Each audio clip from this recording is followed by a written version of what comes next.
Trying the Inktober challenge can be quite daunting. The idea of finishing a drawing every single day can be quite an ordeal, especially if you have a lot on your plate. I've been doing the Inktober challenge for the past years and I've learned some tips and tricks to be able to finish prompts quickly and efficiently. These tips I'll be sharing in this video will only require 30 minutes of your day, so let's get cracking. First and foremost, you have to identify what you want to get out of this challenge. What is your goal? Is it to get better at using a certain tool? Is it to improve your posing? Pick just one goal and focus on it. Picking a single goal throughout the challenge will help you simplify what you're drawing. Doing so many goals like, I want to improve my composition, proportion, detailing, while there's nothing wrong with aiming for that, will jumble your thoughts, which will make drawing anything overcomplicated, and that will eat up so much time. And if you only have 30 minutes to draw every day, then that's not very ideal. Remember, you don't really need to follow the official prompts, and you can create prompts that will help you achieve whatever goals you have. I have mentioned this in my previous video where I discussed some facts that you have to know about the Inktober challenge. So if you're interested to know what they are, click the eye icon on the top of the screen. Now, once you've done that, the next thing to do is thumbnail it. Pretty much what it is drawing little sketches in the size of a thumbnail like the ones on your computer. We use this in making comics or animation just to give us a quick visualization on what to draw. This will save a lot of time when you're actually drawing the thing because you already have a visual guide, so you won't have to think of the composition, layout, subject you want to draw on the spot. It's ideal to do this before the start of Inktober, obviously, so you can start drawing once October rolls around. If you're going to use traditional tools to tackle this challenge, use a small canvas. This sketchbook is actually big already. This sketchbook size is just overkill. Bigger canvas means you're gonna take longer to draw something because you're compelled to fill the space, and if you're planning to do this for only 30 minutes a day,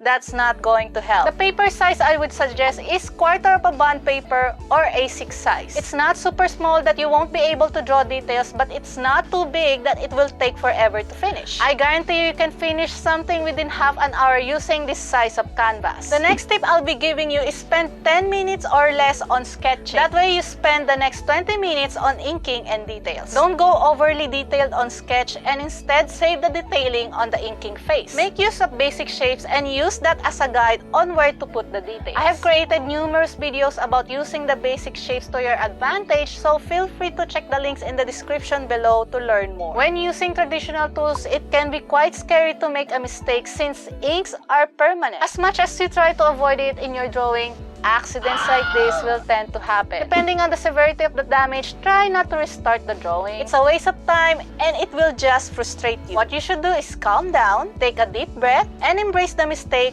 and find a creative way to either incorporate the accident or erase it in some way. There are these white inks that manga artists use to erase mistakes. I will link in the description below on where you can buy them. I personally use poster paints because I'm cheap, but the downside it's milky white, so you can still see that I made a mistake there. But you know, it happens. It's best just to move on and do better the next day. Speaking of moving on, once you're finished with the drawing, put it down and walk away. It's a tendency for us artists to be perfectionists and fix any little mistakes we see. You don't have to do this. You're not submitting it to an art director. It's just for practice. If you see something wrong with it, study it and apply what you learn on the next drawing. Trying to fix every little thing will consume so much time and it might make your drawing even worse, which will send you into a loop of fixing and looking for mistakes or just restarting altogether. It's just gonna burn you out. Bonus tip: you don't have to draw 31 drawings. Rather than 31 small drawings, you can create an epic masterpiece that you can do in 31 days. So spend 30 minutes every day drawing a part of the artwork, and by the time you're done, you have created something really awesome for your portfolio. If you're doing the Inktober challenge in just 30 minutes a day, these line art styles are actually quite simple and easy to apply to your drawings, whether traditional or digital. If you like to learn more, feel free to watch this video on the right.